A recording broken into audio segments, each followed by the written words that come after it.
저는 시댁과 그렇게 좋은 관계는 아니었습니다. 왜냐하면 시댁에서 남편은 귀한 장손으로 애주중지 자란 사람이었기에 저 같은 사람에게 장가를 보낼 수 없다고 하시더라고요. 제가 그렇게 좋은 학벌과 집안은 아니지만 그래도 저도 저희 부모님에게 사랑을 충분히 받고 남들한테 말하면 좋은 곳이라고 듣는 직장에 다니고 있었거든요. 그래서 시댁의 큰 반대 때문에 파혼까지 생각하다가 남편 하나만 바라보고 결혼까지 골인하게 되었습니다. 그렇게 결혼을 하고 1년쯤 지났을 때 저는 아이를 임신하게 되어 모든 집안에 경사가 났었어요. 그런데 임신 후 몇 개월이 지나자 아이가 딸이라는 것을 알고 나니 황당하게도 아들이 아닌 딸을 가졌다고 서운했는데 시어머니가 저에게 차갑게 대하시더라고요. 그래서 시댁에 가도 대면대면한 사이로 지내던 도중 시아버님이 돌아가시게 되었습니다. 시댁은 시골이었는데 시골에서는 막걸리 한 잔 걸치고 잠깐 운전하는 일이 되게 흔하잖아요. 그런데 이 행동을 시아버님이 되게 즐겨 하셨어요. 평소에도 남편이랑 시어머님이 그러지 말라고 몇 년 동안 말리시는 모습을 봤었는데 결국 그날도 친구분들과 술을 드신 후 혼자 차를 끌고 오시다가 낭떠러지가 있는 계곡 쪽에 차가 떨어지게 되었고 그 차 안에 타고 계시던 시아버지는 그 자리에서 즉사를 하셨다고 하더라고요. 그렇게 시아버지가 갑작스럽게 돌아가시게 되면서 어머님이 너무 힘들어하시고 우울증 증세를 보이시는 것 같아 저희 집으로 모시게 되었습니다. 아까 말했다시피 어머니와 저와 사이가 그렇게 좋지는 않아서 모시는 것이 탐탁지만은 않았어요. 하지만 저희 엄마가 돌아가시기 전에 남편이 저희 집에 친정엄마가 잠깐 계실 수 있도록 배려해 줬었거든요. 이 일이 있기 전에 남편의 조그마한 배려 덕분에 엄마와 마지막에 좋은 추억을 쌓게 된 것 같아 되게 좋았었기에 이번에는 제가 배려해 줄 차례인 것 같아서 남편은 저에게 자기야 정말 미안한데 우리 엄마가 아버지가 돌아가시고 나서 너무 힘들어하시네. 자기가 힘든 거 알겠는데 엄마가 좀 기운 차릴 때까지만 우리 집에 잠깐 모시자. 내가 더 잘할 테니까 허락해줘. 라고 하길래 고생길이 화냈지만 그냥 알겠다고 했습니다. 그리고 홀로 계신 어머님이 혹시라도 우울증 때문에 극단적인 선택을 할까 걱정이 되기도 했고 둘이 살던 집에 혼자 남겨진다면 너무 쓸쓸할 것 같더라고요. 그렇게 해서 손님방으로 남겨져 있던 방을 어머님이 쓰시기로 하고 저희 부부와 제 딸 현영이 어머님 이렇게 4명의 식구가 함께 살게 되었습니다. 저와 남편의 경우 둘 다 회사 생활을 하고 있었고 현영이는 7살이라서 어린이집이 끝나면 태권도 학원에 가서 7시쯤 끝났었기 때문에 어머님이랑 자주 마주칠 일이 없더라고요. 그리고 처음에는 어머님이 많이 무기력하셔서 저희한테 별로 신경도 쓰지 않으시고 혼자 지내시는 시간이 많아서 그렇게 큰 불편함을 느끼지 못했습니다. 그런데 한 2주 정도가 지났을까? 그때부터 어머님이 조금씩 괜찮아지기 시작했는지 방이 아니라 거실과 주방에 자주 나와 계시더라고요. 예상했던 것보다 빨리 괜찮아지신 것 같아서 정말 다행이라고 생각되었는데 이때부터 시어머니의 참견이 시작되었습니다. 제가 일을 마치고 오면 거실이나 주방에 나와 계신 시어머니는 집안일에 대해서 한 소리씩 하시기 시작했어요. 처음에는 신세를 지고 있기 때문에 별 말씀을 안 하시고 노력한 듯 보였지만 시간이 지날수록 저희 집안일에 신경을 쓰시는 정도가 심해지시더라고요. 집안 먼지부터 시작해서 빨래, 설거지, 냉장고, 심지어는 소파 아래에 있는 먼지까지 신경을 쓰시더라고요. 솔직히 계속 이런 말을 듣다 보니 스트레스가 쌓이기도 했었지만 그냥 힘드신 분이니 넘어가자 생각하며 마음속으로 참을린을 3번 쓰고 넘어갔었어요. 그런데 진짜 문제는 시어머니가 저희 딸에게 계속 뭐라고 하시더라고요. 하루는 남편이 야근을 한다고 해서 저 현영이 시어머니 이렇게 셋이서 밥을 먹고 있었어요. 그날 저녁밥 반찬 중 하나가 소 불고기여서 제가 현영이 밥그릇에 하나 얹어줬더니 시어머님이 한 말씀 하시더라고요. 고추도 안 달린 애한테 소고기 먹어봤자 뭐하냐? 챙겨주지 말고 지 알아서 먹게 돼버려둬. 라고 하시는 거예요. 애 앞에서 그런 말씀 하시는 게 너무 속상해서 갑자기 무슨 말씀이세요? 그런 건 제가 알아서 할게요. 어머님은 식사 마저 하세요. 라고 했더니 혀를 치고는 식사를 계속 이어가시더군요. 이날을 시작으로 현영이의 모든 모습을 가지고 트집을 잡고 뭐라고 하시더라고요. 평소에 현영이가 장난감을 거실로 가지고 나와서 저랑 인형놀이 하는 걸 좋아했어요. 그래서 그날도 저랑 함께 인형놀이를 하려고 인형집을 가지고 거실로 나오는 모습을 시어머니가 딱 보시더니 정신사납게 왜 거실로 장난감을 가지고 나오냐며 뭐라고 혼내시더라고요. 그래서 제가 어머님, 현영이가 저랑 거실에서 인형놀이 하는 걸 좋아해서 가끔 가지고 나올 때가 있어요. 정신 사나우셨으면 죄송해요. 현영아, 우리 들어가서 인형놀이 할까? 하고 현영이를 방으로 데리고 들어갔어요. 방으로 들어가서 현영이가 그렇게 좋아하는 인형놀이를 하는데도 기가 죽어서 신나 보이지가 않더라고요. 현영아, 많이 속상하지?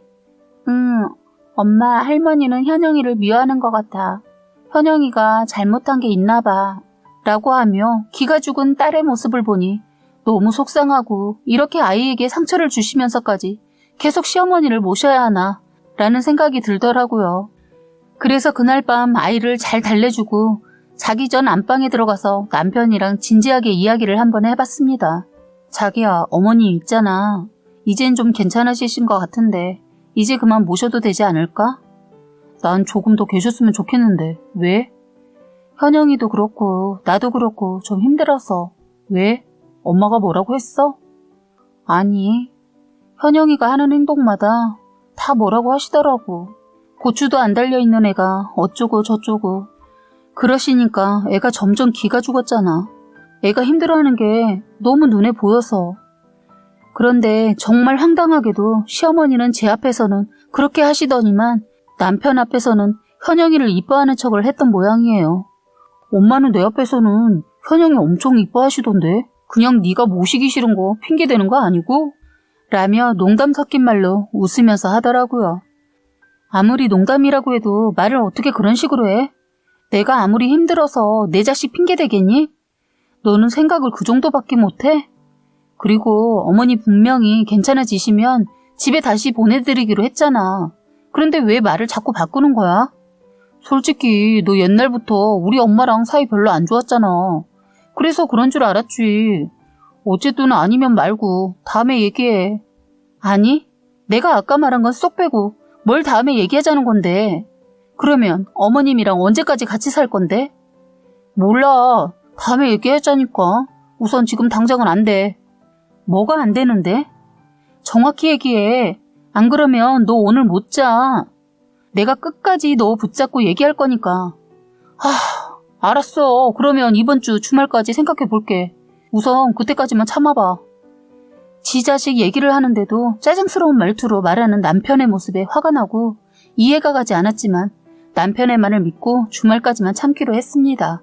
그런데 이틀 뒤 회사에서 일을 하고 있는데 현영이 어린이집 선생님이 드릴 말씀이 있다고 하시면서 현영이 문제로 전화 상담이 가능하냐는 문자가 와 있더라고요.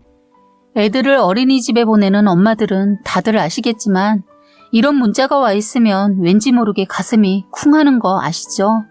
가능하다는 문자를 보내놓았는데 그 문자를 받고 난 이후부터는 회사 일에 잘 집중도 되지 않고 6시가 빨리 되길 기다렸습니다. 6시가 되니 선생님한테 전화가 오더라고요. 현영이 어머님 안녕하세요. 저 소라반 선생님이에요. 아까 문자 드렸는데 혹시 지금 시간 괜찮으세요? 네, 안녕하세요. 오랜만이네요, 선생님. 다름이 아니라 현영이가 11월 초부터 킁킁거리는 헛기침을 하길래 목이 아픈가 보다 했는데 열도 안 나고 목도 안 아프다고 해서 조금 주의 깊게 봤었어요. 그런데 시간이 지날수록 이 행동이 계속 반복되고 긴장을 하는 상황이 생기면 더 자주 하는 것 같더라고요. 원래 이 시기에 이런 행동을 하는 아이들도 있기도 해서 얘기해야 하나 말아야 하나 조심스러워서 고민했는데 그래도 어머님한테 말씀드리는 게 좋을 것 같아서요. 아, 정말요? 네, 혹시라도 병원에 한번 방문해서 검사하시는 게 좋을 것 같아서요. 그래서 그 다음날 저와 애아빠는 회사에 양해를 구해 하루 휴가를 내고 현영이를 데리고 가까운 병원에 정신의학과를 데리고 갔습니다. 서울에 있는 대학병원에 정신의학과를 가려고 했는데 진료를 받으려면 거의 한 달가량을 기다려야 한다길래 우선 예약을 해놓고 최대한 빠르게 검사를 할 수 있는 병원으로 일단 가보았어요. 병원에 데려가서 검사를 하고 다음날 저와 남편 둘이서만 병원에 가서 결과를 듣는데 의사 선생님이 틱 증세가 맞는다고 얘기해 주더군요. 그런데 이 증세의 원인이 아무래도 심각한 스트레스 같다고 하시면서 요새 아이가 적응하기 힘들 정도로 큰 변화나 힘든 일이 있었냐고 물어보시더라고요. 제가 아무리 생각해도 현영이 주변에서 크게 벌어진 건 시어머니가 저희 집에 들어온 것뿐이라서 아이가 시어머니 때문에 많이 스트레스를 받는 것 같다고 얘기했어요. 이 얘기를 하자마자 남편의 표정이 굳어지더니 그때부터 의사 선생님 말에 대꾸도 안 하고 그냥 기분 나쁜 티를 팍팍 내더라고요. 그랬더니 지금이라도 아이에게 안정을 취해주는 게 좋을 것 같다고 하시더군요. 그리고 아이가 감정과 마음을 자유롭게 편하게 표현할 수 있도록 부모님의 지지가 많이 필요하다고 얘기해 주시더라고요. 지금부터 부모님이 노력해 주신다면 잠깐 지나가는 행위일 수 있지만 방치해 둔다면 평생 동안 가지고 갈 질병이 될 수도 있기 때문에 저희의 역할이 많이 크다고 하시길래 알았다고 했습니다. 상담을 마치고 병원 주차장으로 내려가는데 갑자기 남편이 저에게 버럭 화를 내더라고요. 야, 그게 어떻게 우리 엄마 탓이냐? 어린이집과 뭔 문제 있었던 거 아니야? 그 선생님이 거짓말한 건지 아니면 어떻게 알아? 갑자기 남편이 이런 말을 하는데 어떻게 된 게 자기 딸보다 어머니를 두둔하는 걸 보고 화가 치밀어 올랐어요. 그래서 전 뭐? 니네 엄마 모셔온 게 10월 중반이었어. 그리고서 2주 정도 지난 후부터 틱 증세를 보였다잖아. 난 지금 애한테 이런 증세가 있었다는 것도 알아차리지 못한 나한테 속상하고 화가 나 죽겠는데 넌 그딴 말이 먼저 나오니? 너 우리 엄마랑 살기 싫으면 그냥 살기 싫다고 얘기를 해. 현영이 핑계대지 말고 속 뻔히 보이는 행동 그만해. 짜증나니까. 내가 무슨 속이 뻔한 행동을 했다고 그래? 너는 의사 선생님한테 그런 말을 듣고도 왜 인정을 안 하고 그딴 말을 짓거리는데? 그래, 네 말대로 나 정말 니네 엄마랑 살기 싫어. 너도 솔직히 생각을 해봐. 애한테 이쁘다는 말 한 번도 해준 적 없는 할머니가 말이 되니? 그리고 요즘 시대가 어느 시대인데 자식 성별을 따지고 지랄이야. 그리고 너 있을 때만 현영이 이뻐하는 척하고 나 있을 때는 구박하는데 그런 당신 엄마 꼴도 보기 싫어. 너 지금 지랄이라고 했어? 장난해? 지랄이라고 했다. 뭐 어쩔래? 지금 더한 말도 할 수 있는데. 나 지금 참고 있는 거야. 너 현영이가 나중에 틱장애 가진 상태로 살아갔으면 좋겠니? 넌 네 자식 미래보다 네 어미가 더 중요하냐? 그러고도 네가 아빠야? 진짜 한심하다. 됐어. 너랑 말이 안 통해. 그만하자. 짜증나니까. 미쳤냐 너? 네가 더 말이 안 통하는 것 같은데? 아씨 진짜 졸라 말 안 통하네. 라고 하고는 지 혼자 차를 타고는 회사로 가버리더라고요. 저는 버스를 타고 회사가 아닌 집으로 갔습니다. 집으로 왔는데 시어머니가 거실에 떡하니 앉아서 TV를 보고 계시더라고요. 그 모습을 보자마자 저희 현영이가 생각나면서 정신 똑바로 차리고 내 새끼 내가 지켜야지 라는 생각으로 시어머니에게 다가갔어요. 제가 온 것을 알고 있었는지 저에게 눈길도 주지 않으면서 오늘은 왜 이렇게 일찍 왔냐? 현역의 아비는 어디 가고? 라고 하시더라고요. 시어머니만 아니었으면 보자마자 머리채를 잡고 집 밖으로 내쫓아버리고 싶었지만 현영이 아빠는 회사에 있어요. 어머니 저랑 얘기 좀 해요. 하고 어머니한테 말을 꺼냈습니다. 그랬더니 시어머니 혀를 차시면서 너희 남편은 뼈 빠지게 일을 하는데 넌 왜 이렇게 회사를 일찍 끝내고 집에 왔냐? 남편이 힘들게 돈을 벌어오면 너도 그만한 노력을 해야지. 아이고 여자들은 남자가 없으면 혼자서 아무것도 못한다니까. 이래서 옛말에 집에 여자가 잘 들어와야 된다는 말이 하나도 틀린 말이 없는 거야. 라며 저를 곁눈질로 위아래로 훑어보시더군요. 이 말을 듣고 난 후 말로는 해결할 수 없겠구나 싶어 그냥 어머님과 말하는 것을 포기하고 어머님 방으로 무작정 들어갔습니다. 그리고서는 그 방에 있는 모든 짐들을 어머니가 가지고 온 가방에 쑤셔넣기 시작했어요. 그랬더니 제가 뭘 하는 건지 보러 온 시어머니가 제 모습을 보고는 너 뭐 하는 거냐? 인연이 시어머니 오신 거 뻔히 알면서 그만 못해? 이게 진짜 미쳤나 보네? 하면서 짐 싸는 제 손을 막더라고요. 그래서 제가 고래고래 소리 지르면서 예, 제가 바로 미친년입니다. 그러니까 미친년한테 물리기 싫으시면 가만히 계세요. 하면서 짐을 쌌어요. 그랬더니 저를 말리다가 자신보다 젊은 제 힘을 못 이길 거라는 걸 느끼셨는지 제 뒤에서 누군가에게 전화를 걸려고 하시길래 그 폰도 제가 억지로 뺏어서 그 가방 안으로 넣어버렸어요. 폰을 가방 안으로 넣자마자 갑자기 제 머리채를 잡으시고는 그래 이년아, 내가 네 년이 언젠가는 나한테 이럴 줄 알았다. 내 귀한 아들 훔쳐간 여우 같은 년. 이제는 그것도 모자라 나한테 하는 짓 보게. 하며 저에게 쌍욕을 계속 내뱉더군요. 제 머리털을 잡고 있는 시어머니의 머리카락을 잡아버릴까 하다가 차마 그렇게는 못해서 양손으로 시어머니가 쥐고 있는 손을 향해 꽉 잡았고 손목을 힘을 주어서 풀게 했어요. 그리고 있는 힘껏 힘을 쥐었더니 아이고 내 손, 아이고 나 죽네. 야 이년아, 이 손 놓지 못해. 라고 하더라고요. 그리고서는 손을 힘껏 내쳤어요. 이 순간 오로지 제 딸 현영이만 생각이 났어요. 저는 현영이를 생각해서라도 오늘 기필코 시어머니와 결판을 지어야겠다고 생각했어요.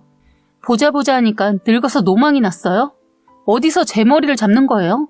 지금 어머니 제정신이에요? 그리고 제가 여우 같은 년이라고요? 마음대로 생각하세요. 제가 미친년이든 여우 같은 년이든 병신 같은 년이든 그 이상을 보여드릴 테니까요. 제가 쥐지 않고 시어머니께 달려들자 노망난 노친네가 씩씩거리며 안절부절 못하시더군요. 이러지도 저러지도 못하는 시어머니의 짐을 다 싼 후 어머니의 손을 잡고 억지로 질질 끌고 나가 현관문 앞으로 내보낸 후 짐가방을 현관문 밖으로 휙 던지고 얼굴에 5만원짜리 3장을 던졌어요.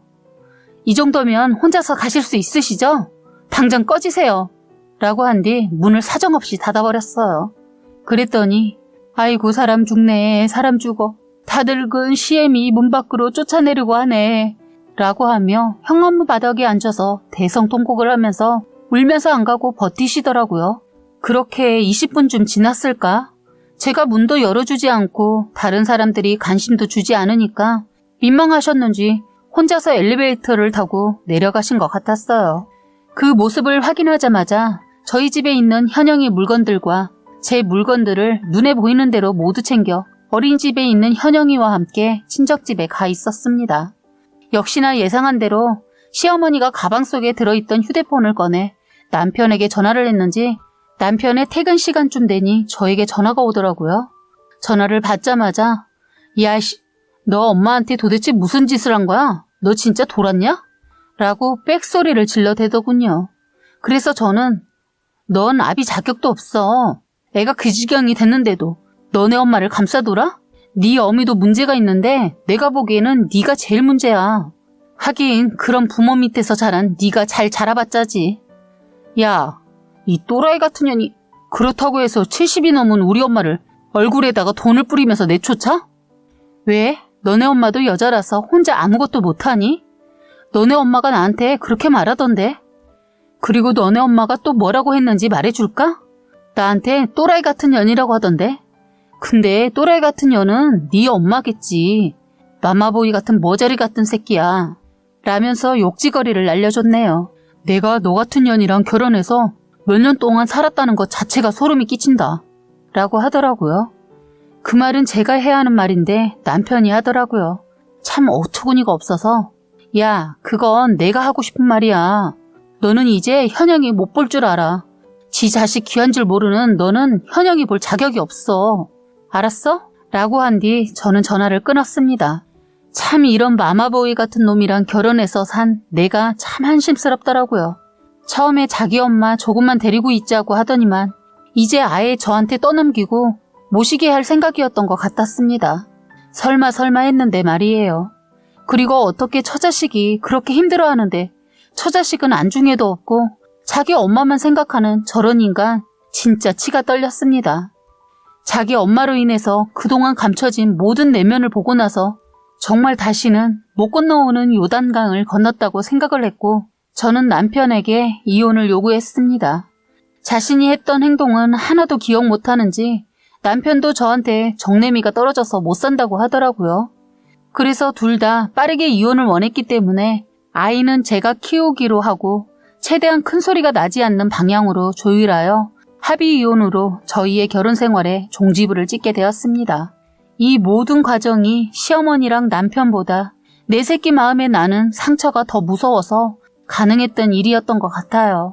제가 혼자 아이를 키우게 되면서 아빠의 역할까지 해야 하기 때문에 가끔 힘들 때도 있지만 아이가 환하게 웃는 모습을 보고 나면 저절로 힘을 얻게 되는 것 같습니다. 이러지도 저러지도 못하는 무능한 엄마가 아닌 내 새끼 해치는 것들에게 몽둥이를 휘두를 수 있는 단단한 엄마가 되는 과정을 계속 걷고 있어요. 이런 진절머리 나는 결혼 생활과 시어머니 일을 겪고 나니 다시는 남자를 만나서 재혼을 꿈도 꾸고 싶지가 않네요. 그리고 어떻게 보면 제가 시어머니에게 너무했다는 생각도 드는 것도 있어요. 하지만 제 아이가 이런 정신적으로 힘들어하고 무엇보다 내가 며느리라는 이유만으로 무시하고 깔보는 건 저는 못 보겠더라고요. 아마 제 입장이 되셨다면 이해하시리라 보네요. 제가 겪었던 사연을 쓰다 보니 밤이 깊었는데 현영이랑 이제 잘 준비를 해야겠어요. 그리고 마지막으로 남기고 싶은 말은 저를 포함해서 세상에 있는 모든 워킹맘들과 싱글맘들을 응원합니다. 라고 사연을 올려주셨습니다. 해바라기 사연은 여기까지였고요. 보다 재밌는 사연을 올려드릴 수 있도록 구독과 좋아요 그리고 알림 설정까지 꼭 부탁드리겠습니다.